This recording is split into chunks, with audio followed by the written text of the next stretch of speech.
Hey guys, welcome back to another quick tutorial video of Tech It Simple. In this video, I'm going to show you how you can delete all of the emails together in your Gmail.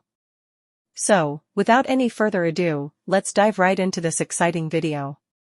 In order to delete the emails, you just simply have to open your Gmail in any of your browsers. I'm using this Chrome shortcut for Gmail here. Now, after opening the Gmail, you can see all of your inboxes here. You just simply have to click on this button beside the select option. From there, you can select all, non-read, unread, starred, and unstarred emails. Select all into here. After selecting all, simply click on this dustbin icon here. After clicking there, your emails will successfully be deleted.